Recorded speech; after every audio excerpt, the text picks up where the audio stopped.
Je suis avec Maxime, passionné de pêche moderne et représentant de Tour-la-Ville Fishing. Qu'est-ce que la pêche moderne a de différent par rapport à la pêche dite classique ? Donc la pêche moderne, c'est l'aspect qui change complètement la vision des gens, vestimentairement parlant. Dans un premier temps, c'est se m'habiller dans la vie de tous les jours, pas en treillis ou en tenue de camouflage. On arpente les rues avec du matériel léger pour aller pêcher dans l'espace de 1 ou 2 heures, pour aller arpenter le long du quai dans le centre-ville de Cherbourg par exemple. Du coup, le stéréotype du pêcheur, c'est pas du tout ce qui se passe réellement ? Non, la personne âgée assise sur son fauteuil pendant des heures à regarder son flotteur et voir d'attendre un moindre mouvement et essayer de prendre un poisson. Le pêcheur moderne va plus chercher à traquer le poisson, on va plus comparer ça à de la chasse, à une traque, essayer de trouver le poisson et d'attendre que c'est lui qui vienne. Et on va pas garder le poisson systématiquement. Quand on va prélever un poisson, c'est avec un prélèvement raisonné et les poissons en général on le prend juste pour le plaisir, on le prend en photo, on partage sur les réseaux sociaux et on le relâche par la suite sans le blesser quoi, pour pouvoir le reprendre plus tard. Comment vous est venue cette passion ? Cette passion m'est venue depuis tout petit en fait. Mon père était pêcheur, mon grand-père pêchait aussi et la pêche là sous l'aspect moderne, mon père la pratique assez régulièrement et du coup j'ai un peu suivi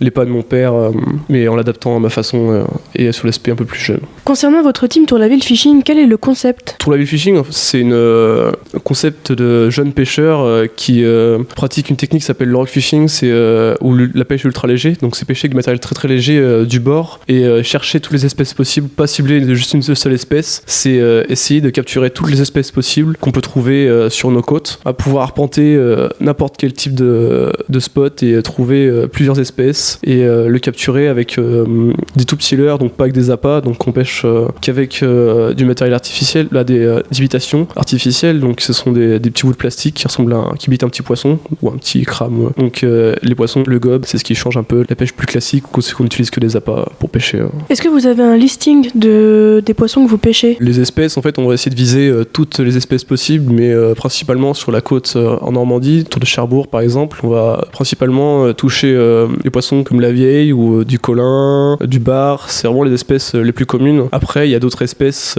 qui peuvent s'y ajouter, qui sont très présents sur nos côtes, ça reste les maquereaux, les orphilles, mais ça reste avant tout des poissons très combattants, du coup on le pêche pour le plaisir de pêcher, pour le sport, et sur du matériel léger, on s'amuse plus qu'autre chose, on s'amuse vraiment à les capturer et à les traquer. Combien est-ce que vous êtes dans votre team ? Actuellement, Tour-la-Ville Fishing comporte 2 personnes, moi et mon ami Alexis, et donc Tour-la-Ville fait partie d'une équipe un peu plus importante qui s'appelle Friend-Touch Fishing, qui est une équipe française qui a un pouvoir assez important dans le milieu de la pêche et qui est très réputée. Quel est votre rôle principalement dans cette team ? Mon rôle principal dans cette team, donc déjà pour commencer, c'est d'aller à la pêche, faire des jolies photos que je partage ainsi sur mes réseaux sociaux. Donc je fais de la pêche et je médiatise toutes mes techniques, les techniques que j'utilise pour capturer telle ou telle espèce dans tel ou tel milieu. En parlant de réseaux sociaux, où est-ce qu'on peut retrouver toutes ces techniques, toutes ces photos ? Toutes mes photos, on peut les retrouver facilement sur Facebook ou sur Instagram. Donc c'est les principaux réseaux sociaux que j'utilise. On peut aussi me retrouver sur YouTube, juste en tapant Tour-la-Ville Fishing. Et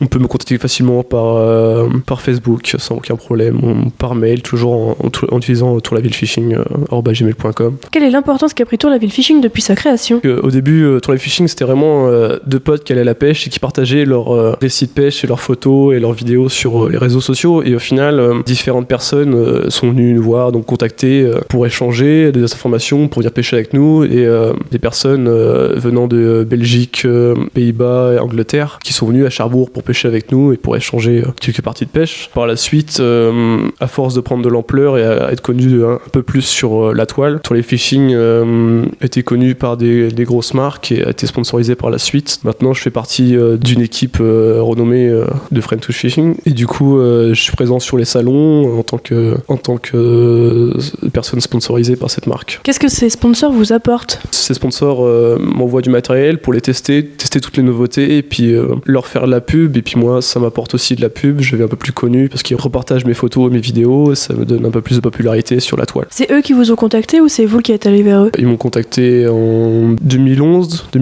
donc ça va faire 5-6 ans. Pour terminer, est-ce que vous avez un projet personnel ou professionnel en lien avec la pêche ? Pour dire mon projet personnel, ce serait de faire ma passion, d'essayer d'en faire un métier, et essayer de continuer à voyager et rencontrer d'autres personnes pour partager, échanger, élargir mes connaissances dans le domaine. Et un autre projet, ce serait de faire de Cherbourg un haut lieu de pêche sous cette technique qui serait ce qui pourrait vraiment être cool, que Cherbourg soit connu connu comme un spot où il y a vraiment beaucoup de poissons, ce qui est le cas d'ailleurs, et que ce soit un peu plus connu en France ou ailleurs, pour que les gens viennent pêcher ici et découvrir un peu le milieu. Et vous n'avez pas peur que les personnes qui viendront à Cherbourg pour pêcher soient là pour la chasse plutôt que pour le sport? Les personnes que je fréquente et en général qui pratiquent ce type de pêche viennent pêcher pour le plaisir et non pour se nourrir. Donc ils viennent vraiment pour le sport et pour la passion de prendre du poisson. Est-ce que vous avez quelque chose à ajouter à tout ça? Le but c'était vraiment de montrer qu'il y a d'autres visions de la pêche possibles, changer un peu la vision des gens et montrer qu'il n'y a pas que le vieux cliché de la personne âgée sur son fauteuil et beaucoup de personnes jeunes qui vont à la pêche et qui ont pas peur de se montrer au bord de l'eau, munis d'une canne à la main.